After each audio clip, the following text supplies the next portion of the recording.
All right, all right. This is Real Estate Radio, a Get to Know series, and a new victim, I guess you might say. But I want to welcome Levi to the show. And we talked briefly before we started these, but not a lot. And I barely know you. I learned a little about the company.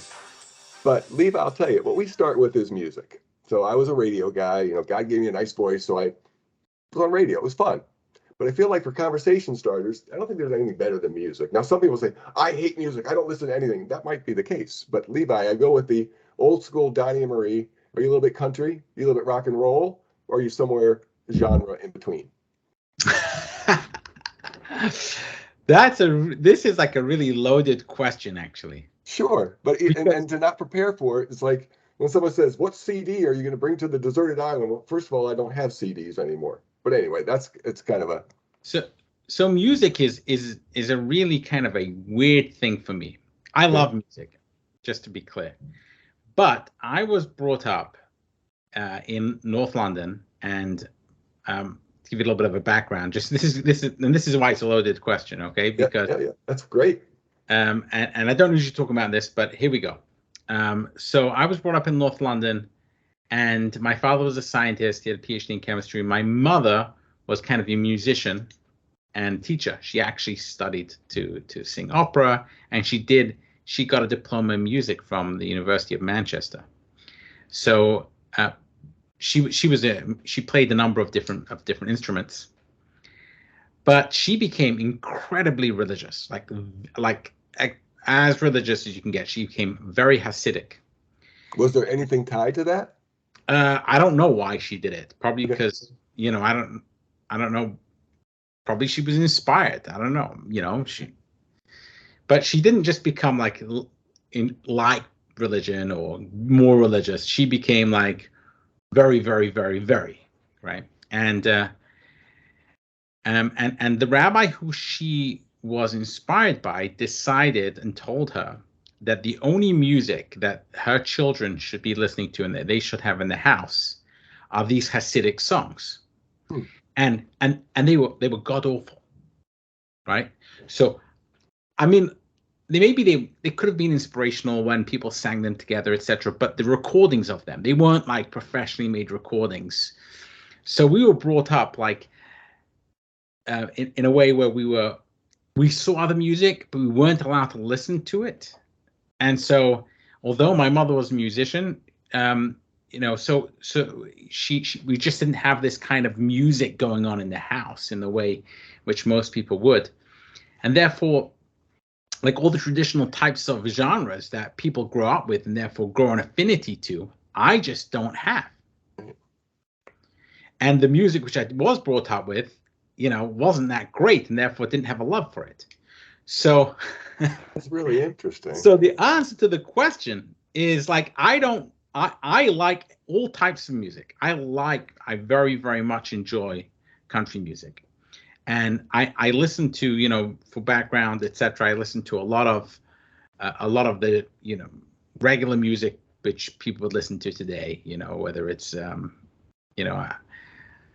you name the artist, I listen to them. But I don't really have a genre which I can say this is my favorite genre. This is my go-to genre. I have a Spotify playlist and a Pandora playlist that plays all the regular hits that you would hear all the way back from the 90s to today, and that's what I listen to when I listen to music, and I enjoy it all. Well, I think part of that would be, Levi, is that you were sheltered, if whatever the word is. You weren't allowed to, and so you broke free. You wanted to try it all. Yeah, I was breaking free. I think that most people, you don't have. I just realized as I became an adult that was just the restrictions one too far. I think my mother even realizes today that was a restriction one too far. But she was under the influence of this guy who. That was his view. And, it was even it was to the degree where even you had religious Orthodox music with, other Hasidic people, that was even prohibited in my house. In other words, it was very, very onerous prohibition, which my mother enforced for that period of my time growing up. And my father would listen to, he didn't go along with it. He would listen to classical music. He loved classical music. and he would listen to classical music, but we didn't really partake as the kids. It was kind of a weird scenario, but that's what it was. Like that's like I think it's a neat story. It's like you kind of hesitate in the beginning to talk about it. It's like we all have our little stories of things that happened, whether it's along the way or early in childhood that kind of drove our behavior or thought process, if you will. But I think that's kind of inspirational in the sense that when you don't have something and you want to discover, the world is there. There's so much avail now with the technology where you can access anything, you can listen to anything. And that's kind of what I think when I do these episodes, I'm trying to find that little gem. And that's kind of a neat story about you, Levi, that maybe no one knew. Yeah, perhaps. And what's also very interesting is that, I've been in the corporate world, and you sit around and you do these kind of icebreakers. And one of the icebreakers, I remember I was in this meeting, fellow executives, and the icebreaker was, what was the first concert you went to? And of course, everyone had names of concerts they went to as kids, well known, everyone knew. And I'm like, I was brought up under a rock, I did go to a concert, but it was, no one would ever know what it was or who it was, and it was like, and I always feel like someone with my kind of background, right, is harder for the average person to relate to. And it comes with a story, and it can't be explained in 2 seconds, or else it kind of like people don't get it. So in a format like this, you can actually explain it better. But otherwise, I came up with like, what am I going to answer? There's some kind of anxiety. You ask this question where everyone has answers to them. They can pull out names. I went to a Michael Jackson concert. It was Madonna. It was, it was a Backstreet Boys or whatever. And I'm like, you're caught in the headlights. I don't have an answer to this, which is going to make sense to anybody. Okay, so last question on music. What was your first concert, though, that you went to that you felt, I'm finally at a real concert? So what happened? Not saying the other's not real. That's not.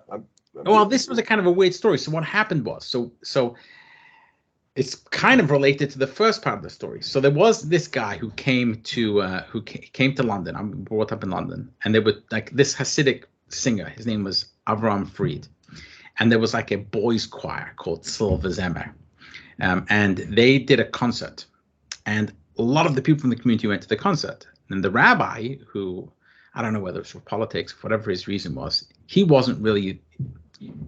this concert wasn't under his auspices.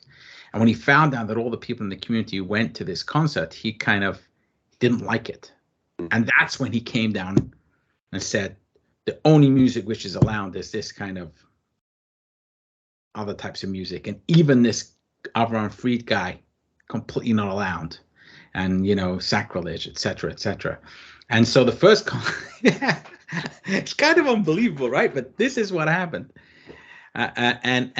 So my mother went along with it until I think there was some point when I was in my teens, she realized it was crazy and, kind of backed down on it. But damage was done in a sense, like, the shelteredness that I had was already kind of deeply ingrained.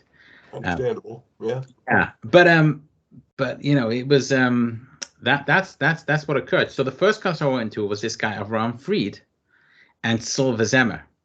And he's still around. He's still singing. You can Google him. I don't listen. Ross Reed. Avraham Fried. Okay. Avraham,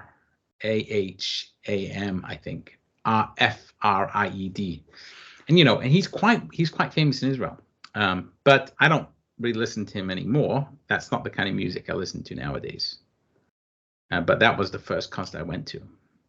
But was there a little bit of a feeling of, thank goodness I'm finally at a concert? No, because I was a very young kid. The restrictions came in right after that.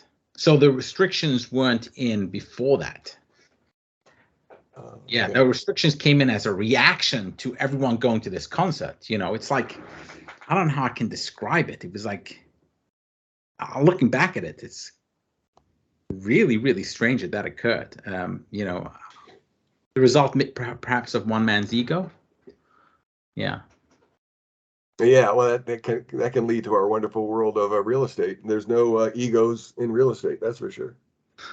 So it's kind of like it's a great transition. And to be very, very candid, I did a little research on your company, but I'd love to tell the story. When I look at the name and for me, it's like I try to find the acronym, how that's going to connect and piece it together. So I'm pretty convinced by the end of this call, I'll have a good acronym for you. But with all the noise, all the disruptors, everyone talks about disruptors and noise. And every time I do these, at least recently, everyone's like, I just don't want to talk about disruptors anymore or noise, because that's all we're talking about. And when you find that right piece to the puzzle, it becomes so exciting that it's no longer noise. You start to really figure out how you separate the noise from what is a true value. And we know with Picasso and all these other investment type platforms, what you're doing, Levi, I think is very interesting. So we can start kind of from scratch, like where the idea came from, how it's coming to life. And I think that would be great for everybody, and me included. Yeah, thank you. Since I started talking about my childhood and my mother, may she be well and live long. I'll talk a little bit about my father, and which is where it really, he was a scientist. He had a PhD in chemistry, and I think he thought of himself quite a bit of like a thinker and a little bit of a philosopher. He read a lot, and I think my love for books comes from him. And he was a thoughtful person in many ways. He didn't care about making money. Like, that really wasn't on his agenda. Making money wasn't something which he was a scientist, and he cared about research. He cared about ideas. But that doesn't mean that he didn't want money. It just means that that wasn't a priority for him. But my mother, as I said, became very, very religious very early on in their marriage, and I guess she didn't really believe in birth control because she had 9 kids. I was one of 9, and I was number 5, like right in the middle. And there was never much money around. If it costs money, it turns out, to have 9 kids. And my father had a job. My mother didn't work, and his job was, as a research scientist, and worked for big chemical companies. And he never made a lot of money. And therefore, in our house, the solution to a threadbare carpet was to buy a rug, not to replace the carpet. When we needed new couches, my parents found a friend who moved somewhere and was giving away their couches, which were better than ours. Imagine 9 kids. A lot of us were boys, 7 boys, 2 girls. We jumped on those couches. My parents weren't going to buy new ones anyway. So even if they could afford it, perhaps, but they couldn't afford it. So we got like hand-me-downs from other people on their couches. And that's the kind of house we lived in. But my father didn't mean that he didn't want to try and make money. So, for example, back then you had like British Petroleum was privatized by Maggie Thatcher. Those who remember Maggie Thatcher. What privatized really means is that it belonged to the government, and the government was going to take it as a private company. What today we would call a public company, but a public company back then meant it was owned by the government. Privatizing it meant that they would do an IPO on the stock market, and it would be owned by investors rather than by the government. So they did privatization. It was a large program which raised a lot of money for the government in England at the time. British Petroleum, which now is BP, British Gas, British Telecom, British Airways, they're all called British. And they all then became, publicly traded companies. But what they did was that the citizenry was able to kind of sign a subscription agreement to get stock before IPO day, and then they could have stock at a cheaper price. And they were therefore acted a bit like, some of the banks would. You can get a private placement, and then, on IPO day, you can then sell it in for a profit because it goes up. And so that's what my father would do, is he would go and he would take 9 of these. There were 9 kids, actually 11, because there were 9 kids, and him and his wife, my mother and father. And he would sign subscription agreements for everybody, get all that stock, and then sell an IPO day, right? And he would do that for I remember him every time filling out those agreements. So he wasn't stupid. As minimal as that was, I imagine, yeah. Right? As minimal as he'd do it just to make that what he could. Yeah, whatever he could. But he was attuned, right, to this idea that there are additional ways to make money. And then I would show up at the synagogue, and I would see people. My father never had a car which was younger than 20 years old and had rust on it. Whereas I would show up at the synagogue, you see these guys with their Porsche, their Ferrari, etc. People with really nice cars. They were wealthy people. We never had it, and I always wondered why is it that my father can't make as much money as these guys? And as I got older, I realized that those opportunities just weren't available to someone like my dad. The way in which the wealthy make money is entirely different than the way the average person makes money. The wealthy make money with their money. They find ways to invest, the earlier the better, in something which is going to grow more value than ever. So if you can go in an early stage company and invest in that early stage company, which is going to create massive value, you get in early, you can make huge amounts of money. You invest in real estate, which is going to continue to create value for other people through people living in it. That's going to give you money. And it will throw off money. And the wealthy do not make money by trading their time for money. They make money by figuring out how to create additional value with their money, which creates them more money. And my father wasn't just, you have to have money to do that. And he never had money, and therefore couldn't do it. So I think about it, like it's not that just he didn't have money, it's that he didn't have the opportunities that people have money have, right? He didn't have people. It's just not there for the average person. So that's one of my big motivators for why I care about allowing just the average person to get involved with real estate, because real estate is one of these asset classes which everyone needs. Everyone needs a roof over their head. Everyone needs shelter. People need a place to work. You can't just live out in the elements. You can't work out in the elements. You need a place to work. You need a place to sleep. You need a place to eat. It's always going to be needed. Population grows, more of it is needed. That's just the reality. And if you invest in it, it is there valuable for somebody, and it will throw off cash flow. And therefore, why is it that only the wealthy are the landlords? Why can't the average person get involved with that? And so that's my, when I wake up in the morning, I think about, who am I doing this for? I'm doing this for just so everyone can have access to these kind of investment opportunities. That's the first thing. What actually got me going, realizing about this, was I had moved for a new job here in Connecticut, to Connecticut from Colorado, and I was renting this house here in Connecticut, beautiful home, and I wanted to buy it. And the landlord, I had an executive job at Priceline. The landlord had seen how much I was earning there, and he, we had some kind of tentative agreement before I'd signed the lease and before I had shown him that, of how much I would pay for the house. But then it came that I wanted to buy it. He did something which basically made the price much, much higher. Won't go into those details. It's not as relevant. But the reality is that I was like, real estate from 2008 to 2019 had gone nowhere in Connecticut, especially in New Haven. And I thought, I don't want to overpay for a house, which I don't know if it's going to go up that much. No one knows what the future held. No one knew 2020 was coming along around the corner. We were still in 2019. So I was looking to figure out, maybe I can get other investors to invest alongside me, share the risk, because I wanted to buy the house. And I found that there were companies willing to do that.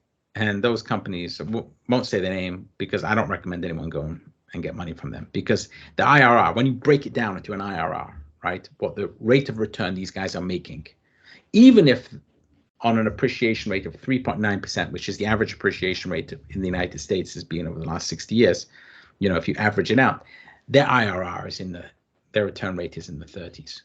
And they're basically taking money out of the pocket of average Americans from their homes. And I just felt that was unfair. There has to be a better way. There has to be a better way in which people can cash in on their home equity without paying those usurious rates. Yes, they're selling their home equity. Yes, they're not paying a monthly rate for it when they sell their home equity. Yes, technically these people are investing in their homes, but it should be a fair shake for the homeowner, right? That's how I feel. So that's what got me thinking about this whole process. I don't know, something inside me tells me it's not fair when the little guy always gets screwed. Trust me, there's plenty of the little guys screwing the big guys too. I was at Priceline. I saw a lot of fraud being perpetuated from the little guy onto large companies. I'm not saying all the little guys are great, fantastic, none of them, everyone behaves perfectly. They don't all, right? A lot of them are looking to take advantage of the system too. But, I'm just saying the reality though is that the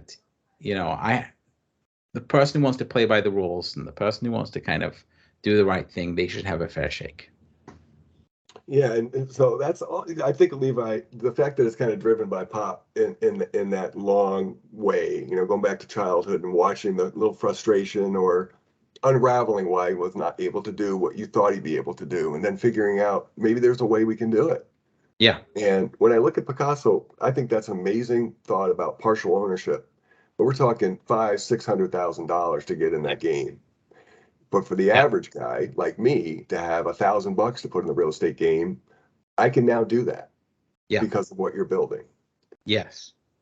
Yeah. So that's the goal. The goal is to build a platform where, you have two sides of this. You have people who want to get into real estate and they want to get their hands dirty. They want to buy properties.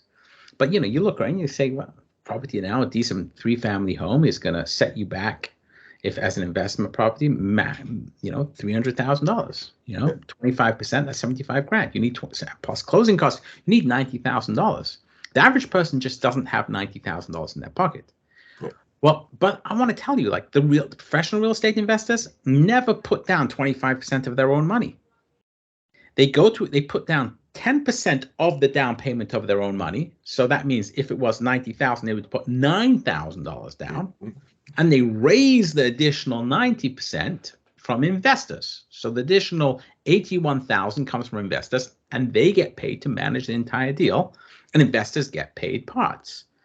So I'm like, why can't we have a platform which allows people to do that? People can come in and say, look, I've got this multifamily, 3-family, 5-family, whatever it is. Maybe it's a multi-million-dollar deal. Maybe it's a massive high-riser. It doesn't matter. But they can be able to go out there, even if they don't have, they don't have lots of wealthy friends, but they have friends. They have people who can invest alongside them. Go out there and list it on the platform. We'll set up the entire thing for you. We'll help you with the legal documents. We'll help you with the LLC agreement. We'll help you with filing your Form C with the SEC, because you are, in the end, offering securities. We'll help you with the whole 9 yards. We'll give you a platform to list it on. And you can go and raise the money you need for your first real estate deal, or for your 10th real estate deal. Or even if you're an institutional investor and you want to raise from the public, you can do that too. And then that's the one side of it for the professional real estate investor, or the person who wants to become a professional real estate investor. And then there's the average guy. They can now participate in those deals, when before you had to be accredited mainly to participate in those deals. Yeah. So I guess that leads to questions about like our industry as a whole. How does the average realtor, how the average broker owner fit into your plan, if that is a fair question? Yeah, I mean I think it is, especially now, as interest rates go up and people are looking, well, interest rates are going up, and therefore, it's more challenging to get debt. There are ways in which they can use their home equity to kind of get, one of the things that so what I'm trying to do is not just for the professional real estate investor. Also, if you want to own your home and you want to sell some of the equity in your home, you should be able to do that too on the platform. Now, caveat is currently you're going to have to take your home and put it into the name of a company, an LLC, which you own. Usually those are pass-through entities, and your LLC will be offering equity in the, and the LLC holds the underlying asset. So you'll be creating like a business of your house, which is smart. People listen to Grant Cardone today on one of his TikTok videos, and he basically was saying, you should never own your own home on your own name anyway. It should be an entity. And again, I don't want to that's not for me to give advice to people. I'm just telling you how it works. It's people like Grant Cardone recommend that happens anyway. But and then you could then offer to investors, investments in your own home. So, and you could do that on our platform. And again, the investors probably would be people that or people who in your network, etc. To begin with, at least. But the realities are that as interest rates go up, debt becomes more expensive, right? People might want to sell some of their home equity at equity is high. You don't have to sell your entire home. You can sell a piece of your equity and diversify out. Maybe invest in other people's homes with it. I mean, it's really, frankly, with the flip shows and all the stuff that's going on, like we kind of preset on our calls, like there's so many little options for the agent to help the consumer and learn more about it so they can really help the consumer. I think That's where a little friction happens, from the agent feeling that struggle, like, I don't know if I need to learn all about this. I don't know if I need to learn all about that. My thought is you better learn about as much as you can, because you'll miss out on opportunities if you don't. Yeah, it's really interesting. Why can't agents become really consultants to the homeowners throughout the life cycle? I mean, I don't think they do. They're there for I mean, I've bought plenty of homes, and some with agents, some without. And, agents are there for when you buy the home, sell the home, and then they're gone. Why not be a consultant? You'd be on the end of the call. Hey, I need to take money out. What should I do? What do you think I should do? And if the more information you know, the more you can help the homeowner. Well, I think that consulting is what agents should be really good at and should focus on. And it doesn't make them a coin necessarily at that moment, but you become the expert. So when they need advice, they're going to call you and they're going to contact you. And then whether it's a referral, whether it's an eventual deal again with that same consumer, it's like you need to stay in touch, bottom line. But if you can stay in touch, feeding some investment ideas to the consumer, I think that's true value. Now, again, it doesn't work for everybody, but there's a good percentage of folks that will at least have a mild interest, and now you can help them. You've got to be a little bit concerned about that because they're not allowed to give investment advice. Because that's, there's a lot of, so you have to be an investment advisor to give investment advice. So they can't really, but what they can do is say, hey, there are different options through which you can, for home equity, you don't have to sell your home to get your money out. You can actually sell a portion of your home. And this is the way to do it. And this is a website. This is a company which will help you do it. You could do it through some of these other companies, which are very expensive. Or if you want to do some of the legwork of raising the money on your own against your equity, you're not going cap in hand, right? A lot of people, they start a WeFund or whatever. And the idea is they're going cap in hand for something. This is, you're not going cap in hand. You're saying I'm offering something which I have of value, right? Which is my home to you. Invest in it. And people, they know you and you've got a good reputation. They know you're taking care of your home. It's a good investment. Sure. And then I think what you mentioned before, it does create some issues for an agent not having that certification or license to provide financial advice. But I think casual conversations are okay. And not saying this is not, don't follow my advice. I'm just going to give you some options or some ideas, kind of what you're alluding to. Well, I'm saying that on the investment side of it, they can't say, but on the raising capital side, they can give advice. Right. Right? You can say this is a way to raise capital. You can take a loan, you can take a home equity line of credit, you can refinance, you could sell some of your you could sell some of your equity. And you can sell it, to some other companies, or you can sell it on this platform. Now they can't telling people to invest on the platform, invest in other people's homes. That might be investment advice. That's fair. Yeah. But just for the average guy, they're going to go to the site. And again, I did not come up with my acronym yet, but I'm going to work on it. The pronunciation is INVOWN. Yeah, INVOWN. And it's made up of invest and own. INVOWN, invest and own. It's two-sided marketplace, investors and owners.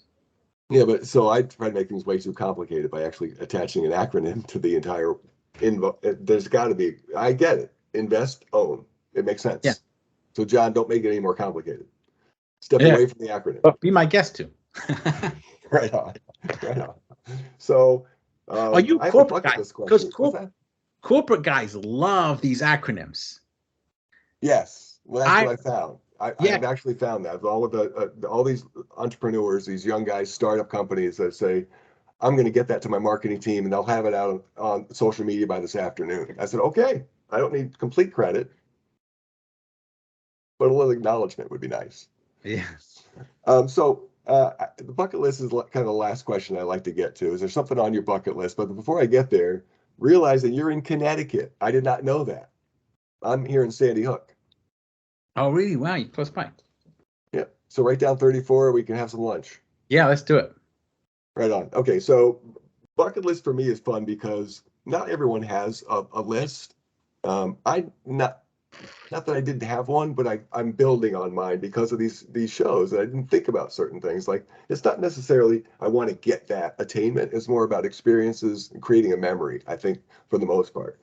But honestly, now knowing about that, the song history, the music history, is there anything connected to music, or is there anything that's on your bucket list that you want to share? I guess is the best way to put it. It's interesting. My life is guided by some values and principles I have that I really care deeply about. Okay. One of them is the attainment of of knowledge. I'm a big believer that when one's born, it's like you're born into a world without any color. Everything's black and white. Right? Remember when we were kids? As a matter of fact, it's even worse. Remember when all kids have done this. You connect the dots, right? You have pictures where you connect the dot 1 and 2 and 3, and then eventually it comes out, oh, there's a picture. And now there's a picture, but it's all in black and white. And then you can add some color. You can start coloring it in. Eventually, maybe you can do and create it 3D, and it gets more and more beautiful, etc. And so when you're born, everything's like a little dot, right? You don't really understand anything. You don't see anything. Slowly, as you grow older, you start connecting those dots, and you start seeing patterns. And as you gain more knowledge, you start adding color to those things. And in life, I think the goal for me, one of the goals in life, is to actually see the world in as much color as possible, as much of its beauty. And that involves studying and learning and understanding what's going on in the world. Because so when I look at the world, the day I die, I'll be able to open up my eyes and see that, wow, I understand so much of this. I'll still understand virtually nothing, but because there's so much to understand, but I'll see the world in as much color as I could possibly. And I think that would be part of living a life well lived. So part of my bucket list, as a matter of fact, is to I'm building this company, but this company is part of my life. It's not the entirety of my life. I have a lot of other things I want to do, and one of them is to really kind of thoroughly understand, the world and the universe around us. So that's one part of it. Yeah. I was gonna say that's a lot of dots to connect. A lot of coloring in between the lines. Yeah, and as much as I possibly can, and it's never ending, so I might have to live forever. Yeah, well, that's kind of so high IQ, intellectual curiosity, essentially, has driven you through a lot. Yeah, well, I don't know if it's I care about understanding things because I think that and properly understanding them, I care because that brings, I think it's what makes life worth living in many ways, to me at least. That I'm able to kind of, I get that, I understand that, I see how that works. It's I just find that really interesting. Well, so once that color's infused and you have that picture that you connected the dots and you figured something out, that is accomplishment. That's when you feel like, okay, I got that one. Yeah. But there's, as you said, a lifetime of more. Yeah. And when you do little tasks like you mow the grass, and when you mow the grass, you get those lines done, you have that final picture. I did it. Yeah. You blow snow and you shovel the walk. You did it. You can see the end result. But there's so much that we do in life that you don't get that end result picture immediately. Keep going. Keep connecting dots. That picture will come. Yeah. Yeah, and same thing with the company I'm building. I have a long horizon. There's some people who are like, get this done as quickly as possible. I want to get it done. Of course I do. But I want to get it done properly, and I want to make sure I don't have I don't have the kind of maybe when I was younger, I was much more like, I need to do this as quickly as possible. Today, I understand things take time, and if you want to do it properly, it's something I read when I was much younger, which kind of stuck with me. I can't remember where I read it, but they were talking about the difference between poor people, or the mindset of poor people, middle class people, and wealthy people. And they said poor people, in their mindset, they plan week to week, or day to day. How am I going to get to tomorrow? How am I going to get through the week? Maximum month to month. I need to finish the month. The middle class people, think month to month, maximum year to year. Where am I going to go on vacation at the end of this year? Where am I going to, how can I put money together to get on vacation? How am I going to get my next promotion? How am I going to get onto my next job or whatever? Whereas the wealthy, their mindset is thinking decades. Because, to actually do something, create something significant, it takes 10 years. And you need to constantly have these short-term goals which take you to the long-term goals, and make sure you're hitting those milestones. And I do that too. But I always have the long-term goal in mind, where we're going, right? And I'm moving in that direction.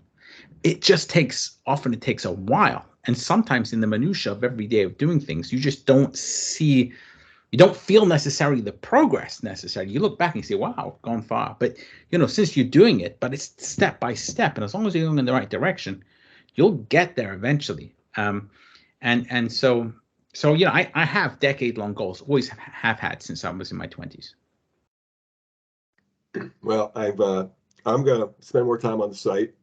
And for folks that are interested, obviously, you can go to the site. You have it broken down nicely for investors and owners and all that stuff. So it's pretty obvious that UI is pretty friendly for folks to get around there. But is there anything that you want to tag on here for folks to make sure if they want to know more about investing without having 500 grand, just go to invone.com and start there? Or is there anything else you want to add? Yeah. So if you have a real estate deal that you want to invest from, raise money for, go onto the site, sign up, and list an offering. If you want to invest in real estate on the site, it's all there. It's all available, and you can ask the person who's listing it a question. We don't list the real estate. We don't own it. We just offer the service for people to list and for people to invest. So you, at the bottom of the page, you can ask questions to the person doing the offering, and really that's how it works. Okay. And when you get to the website, folks, Felix will welcome you and say hi. And then Levi will show up and say, who's Felix? There was Felix. I'm only saying that. Is there a Felix with your company, by the way? Does it say Felix there? Felix? We don't have a Felix. Maybe your SEO is going crazy. It could be. We'll keep this off. Yeah, off topic. If you find a Felix, it was interesting who he is. But yeah, anyway, yeah, we never know, by the way, because that's a kind of a last topic or last point would be SEO is amazing how pathetic people can be and stealing traffic for no reasons. And specifically for me, it was during PPE, and at Deluxe we were helping folks get their supplies and get protective equipment. And you click on PPE supplies and you go to a random site, nothing to do. I mean, nothing. You couldn't even create a way that it was connected. So I find that troubling. And for entrepreneurs starting a new company, SEO can be really good, but I guess it could be pretty not good. It's a major focus of ours. So you're playing with all those keywords, trying to drive the right traffic, and it's just. Yeah, I mean it's a long-term play. I mean we're working every day.